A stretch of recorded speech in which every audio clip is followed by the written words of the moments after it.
Hello and welcome to History Through Question. Today's topic is Advent of European Powers, Portuguese. Earlier lecture में हमने देखा था कि there are various Portuguese governor जिन्होंने help किया था पोर्चुगीज को अपनी पोजीशन स्ट्रेंथन करने में इन इंडिया में, और वो अल्टीमेटली जो फर्स्ट यूरोपियंस थे वो आए थे and they are the last to go. इतनी ज्यादा पोजीशन उन्होंने स्ट्रेंथन कर दी थी. एक चीज हमने देखी थी लास्ट लेक्चर में, that is the blue water policy.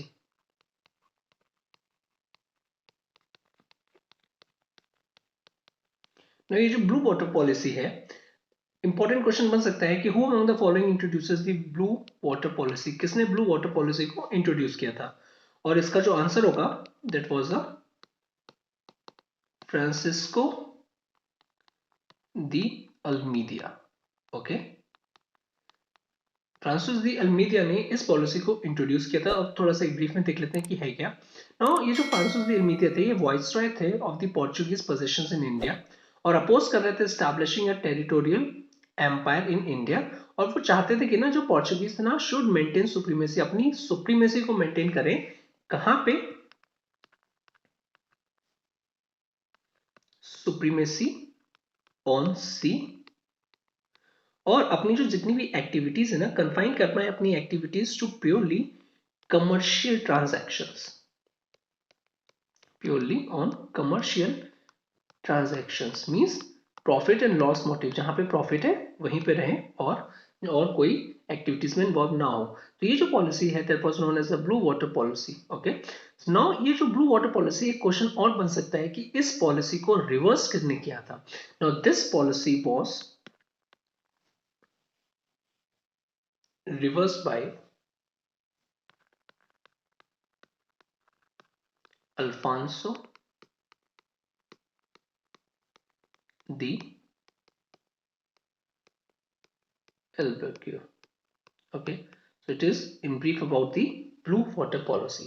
आज हम देखेंगे what are the favorable conditions for the Portuguese. जब वो आए थे और उनको क्या उनकी conditions मिली जिनको पोर्चुगीज को हेल्प मिली अपनी पावर को स्ट्रेंथन करने में इन इंडिया. तो फेवरेबल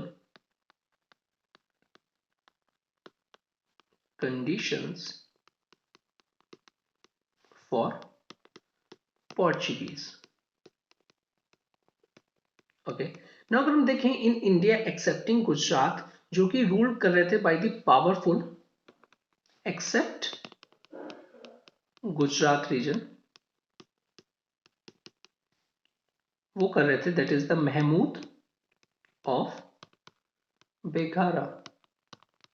और इनका जो टाइम पीरियड था ना 1458 से 1511. तो क्या होता, जो नदर्न पार्ट था वो काफी ज्यादा डिवाइडेड था among many small powers. That is जो इनका नदर पार्ट था और जो यहाँ का नदर पार्ट था वो काफी ज्यादा डिवाइड था among the various small powers. काफी वहां पे छोटी छोटी small powers, independent small powers थी. ओके, अगर हम देखें इन द डेक्कन रीजन में, इन डेक्कन रीजन में हम देखें बहामनी किंगडम,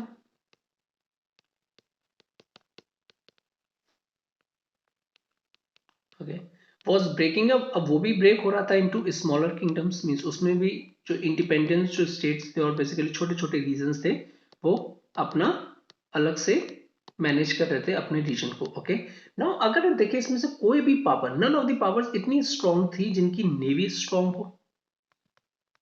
कोई भी पावर की स्ट्रांग नेवी नहीं थी.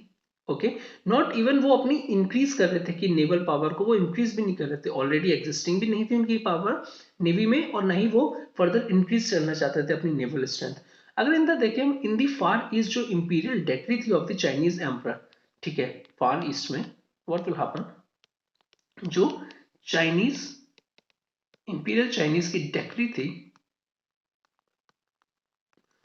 वो क्या करती थी, वो लिमिट कर रही थी navigational reach of the Chinese ship. यानी अगर एक कुछ टेरिटोरियल रीजन है और बेसिकली नेविगेशन है तो वहां तक ही आप जा सकते हो, उसके आगे आप नहीं जा सकते हो, तो वो भी रिस्ट्रिक्ट कर रही थी.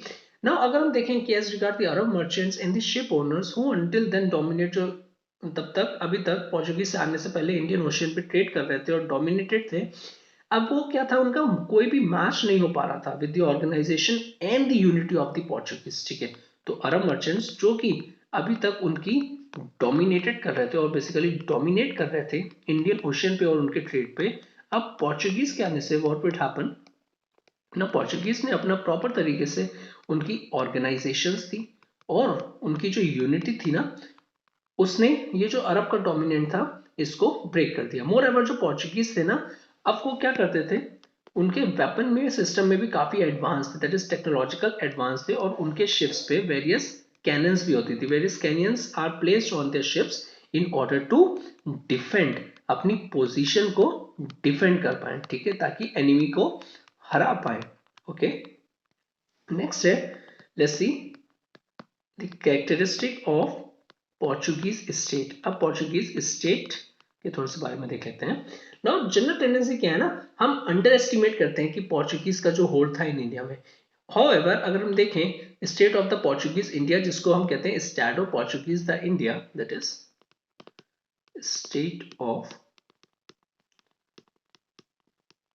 पोर्चुगीज इंडिया, वो काफी एक लार्जर एलिमेंट है, काफी एक बड़ा एलिमेंट है अगर हम देखें इंडियन हिस्ट्री में, स्पेशली मॉडर्निज्म। ओके, देन और उसको लेकिन उस हिसाब से क्रेडिट नहीं मिला है। अगर हम देखें many of the coastal part जो थे ना ऑफ इंडिया के, वो डायरेक्टली अंडर थे पोर्चुगीज पावर के with in 50 years of Vasco D gamma arrivals. सिर्फ और सिर्फ 50 ईयर्स जब से वास्को डी गामा एंटर हुए थे, दैट इज 1419, उसके 50 ईयर्स के बाद तक, और बेसिकली 50 ईयर्स में ही व्हाट विल हैपन, काफी ज्यादा मींस जितने भी आपके कोस्टल पार्ट्स थे, वो जो कि कमर्शियल जहां से एक्टिविटीज काफी होती थी, सबके सब किसके अंदर चले गए थे, पोर्चुगीज पावर के अंदर। ओके, नाउ ये जो पोर्चुगीज थे ना, had occupied the regions in and around Goa. अब गोवा के आसपास इन्होंने काफी ज्यादा रीजन को अच्छे से स्ट्रॉन्ग होल्ड कर रखा था और ऑक्यूपाई कर रहा था। ऑन द वेस्ट कोस्ट अगर हम देखें, from Mumbai to Daman and Diu to the approaches to the Gujarat, यहां से लेकर गुजरात तक दे कंट्रोल, अब वो कंट्रोल कर रहे थे उस टाइम की सबसे इंपॉर्टेंट लाइफ लाइन। ओके, और वो क्या था, 4 इंपॉर्टेंट पोर्ट्स को वो होल्ड कर रहे थे, and hundreds of towns and villages, और उनके अंडर में hundreds of towns and villages भी थे। नाउ अगर हम देखें इन दी south, what will happen, they had under them a chain of seaport, ठीक है, वहां पे भी उनके अंडर में सी पोर्ट फोर्ट्रेसेस काफी ज्यादा थे, एंड काफी ज्यादा ट्रेडिंग पोस्ट भी थी, जहां से जो शिप्स थे उनको एंट्री और एग्जिट होती थी। और ट्रेडिंग पोस्ट, अभी इनके जो पोस्ट है ना, इनके जहां पे थे ये प्लेसेस काफी इंपॉर्टेंट हो जाती हैं, तो इसको प्लीज रिमेंबर कर लीजिएगा, that is the Mangalore, Cannanore, Cochin and Calicut, ये इंपॉर्टेंट ट्रेडिंग पोस्ट है। एंड दो इनकी जो पावर थी इन दी मालाबार में, अगर हम देखें जो मालाबार का रीजन है ना, वो कंसोलिडेटेड नहीं थे, इट वॉज नॉट कंसोलिडेटेड। यहां पे मालाबार में इनकी पावर कंसोलिडेट नहीं थी, बट इतनी थी कि वो अपना जो इन्फ्लुएंस है और जो कंट्रोल है ना, वो लोकल रूलर्स के ऊपर बना पाए, ताकि वो जो स्पाइस जो ट्रेड है ना, और जो स्पाइस की और जो ग्रोइंग लैंड है जिसके अंदर में स्पाइसेस ग्रो हो रहे हैं, उनके ऊपर वो अपना एक होल्ड बना पाए। ओके, नेक्स्ट जो पोर्चुगीज थे ना, उन्होंने स्टैब्लिश किया था their military post as well, because अगर आपको अपनी पावर को डिफेंड करना है तो आपको मिलिट्री पोस्ट भी काफी बनानी होंगी, and as well as various settlements on the east coast. अब ये ईस्ट कोस्ट की जो हम बात करें टू बी वेरी स्पेसिफिक, ये है क्या, अगर हम देखें दैट इज दी सेंथोम, और ये कहां पे था, it was in Chennai. Nagapattinam, Nagapattinam कहां पे है, इन आंध्रा, ठीक है। नाउ अगर हम देखें towards the end of the 16th century, what will happen, a wealthy settlements grown हो चुका था हुगली इन द वेस्ट बंगाल में, दैट इज ये सब चल रहा था आपका ईस्ट में, और 16th सेंचुरी के एंड में क्या हुआ था, अब हुगली में जो कि था वेस्ट बंगाल में, वहां पे भी काफी ज्यादा सेटलमेंट्स ग्रो होने लगे थे। अच्छा, ये जो पोर्चुगीज थे ना, इनका स्पेशल रिलेशंस था विद गोवा, तो वो भी देख लेते हैं एक minute. Special relations with Goa. Okay, so various envoys और एम्बेसडर जो थे वो एक्सचेंज किए जाते थे between the Goa in many of the major kingdoms in India at that time. Okay, जब इनके अंडर में गोवा था। ओके, वेरियस ट्रीटीज भी को भी साइन किया जाता था बिटवीन द गोवा, ठीक है, to be very specific, Goa and Deccan sultans, ठीक है। और ये जो साइन करते थे, ये जो 1570s में काफी ज्यादा ट्रीटी साइन हुई थी, जो कि रेगुलरली रीन्यूड होती जाती थी एज लॉन्ग एज दे जिस किंगडम के साथ उन्होंने ट्रीटी की है। जैसे अगर कोई पोर्चुगीज हैं, उन्होंने एक किंगडम के साथ ट्रीटी की है और जब तक एक किंगडम की पावर रहती थी तब तक उसके साथ अगर कोई ट्रीटी है और उसका ड्यूरेशन 4 years है और वो 4 years के बाद रिन्यू होती जाती थी, अनलेस एंड अनटिल वो जो किंगडम है वो लास्टेड होता था ना। ये जो पोर्चुगीज है ना, they always had a role to play in the successive battles. अब काफी ज्यादा रोल प्ले किया था इन द सक्सेसिव बैटल्स में, इन्होंने सक्सेसिव बैटल्स में। अब ये जो रोल प्ले करते थे ना, इनका एम क्या होता था, ताकि ये बैलेंस ऑफ पावर मेंटेन कर पाए, बैलेंस ऑफ पावर मेंटेन कर पाए, ठीक है। लेकिन ये जो बैलेंस ऑफ पावर है ना, ये किसके बीच में, specially between the Vijayanagar and Deccan sultans, उनके बीच में, ठीक है। अलॉन्ग विद दी, ये तो एक हो गया, between the Deccanis on the one hand and Mughals on the other hand. Okay, on the other hand Mughals on the one hand and the Marathas on the other hand.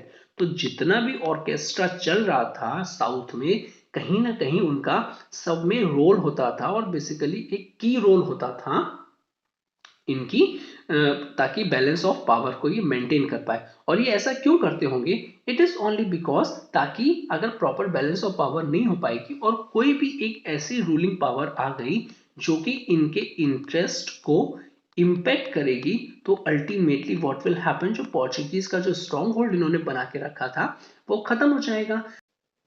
Now interestingly अगर हम देखें, जो Portuguese थे, इनको कंसिडर किया जाता है कि ये they are the first Europeans जो कि आए थे इन इंडिया में and were the last to leave this land, that is India. Okay, it was only in the 1960 when जो हमारी गवर्नमेंट ऑफ इंडिया थी 1961, before the government of India, उन्होंने start किया था कैप्चर करना गोवा, दमन एंड दीव, जो कि अंडर Portuguese possessions में था। Okay, so this is the end of this lecture. In the next lecture हम देखेंगे जो पोर्चुगीज का एडमिनिस्ट्रेशन था इन इंडिया में और उनकी जो रिलीजियस पॉलिसी थी। Okay, so till then